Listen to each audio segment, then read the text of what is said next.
Le vilain petit canard. Près d'une mare, maman cane a pondu ses œufs et attend avec impatience leur éclosion. Quelques jours plus tard, 3 mignons canetons voient le jour. Le plus gros œuf tarde à éclore. Puis enfin on sort un étrange petit canard noir. Immédiatement, ses frères se moquent de lui. Coin, coin, il est laid, disent-ils en chœur. Le lendemain, maman cane amène fièrement ses petits jouets avec les animaux de la ferme. Le vilain petit canard est triste, car tout le monde se moque de lui. Qu'il est laid, dit la vache. Hi-han, quelle vilaine bestiole, renchérit l'âne.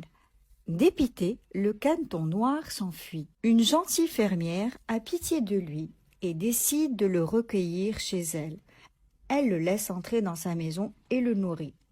Le petit canard se sent enfin aimé, mais le chat et la poule de la ferme sont jaloux et chassent le vilain petit canard.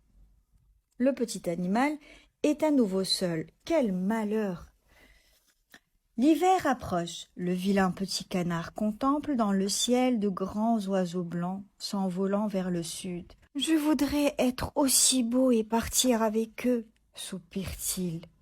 L'hiver est long, notre ami a froid et reste constamment recroquevillé sur la neige. Un soir, une passante perçoit grelotant de froid. Attendrie, elle le prend et le pose dans son manteau contre sa poitrine. Ainsi, le petit canard se réchauffe. La jeune femme décide de l'emmener chez elle.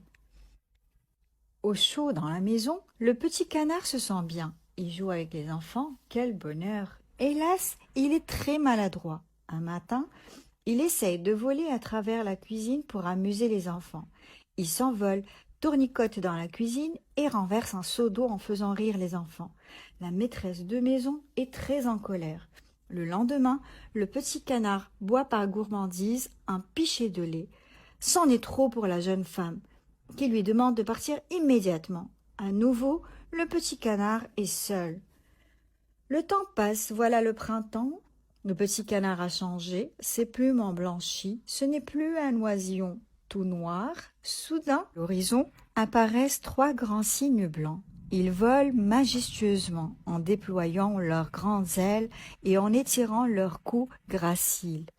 En voyant ces beaux oiseaux blancs, une étrange mélancolie s'empare du petit oiseau, écrase une larme. Tout en admirant les cygnes qui s'envolent, le petit canard se penche vers la surface de l'eau et découvre son reflet. Il n'est plus le même. Sa nouvelle apparence le remplit de joie. Il ressemble aux grands oiseaux qu'il vient de rencontrer. Lentement, il déploie ses grandes ailes et admire son magnifique plumage blanc dans l'eau du lac. « Je ne suis plus un vilain petit canard, je suis devenu un beau et grand cygne blanc !» dit-il en versant une larme d'émotion. Il n'a jamais été aussi heureux de sa vie. Il peut maintenant rejoindre la grande famille des cygnes du lac.